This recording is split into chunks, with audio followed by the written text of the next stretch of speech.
ほど口が達者じゃないからうまく言えない。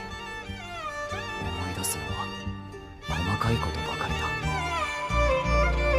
声とか少し高くてゆっくりであの声を何と言っても笑うとこそ長く柔らかい髪がなびくといいからです。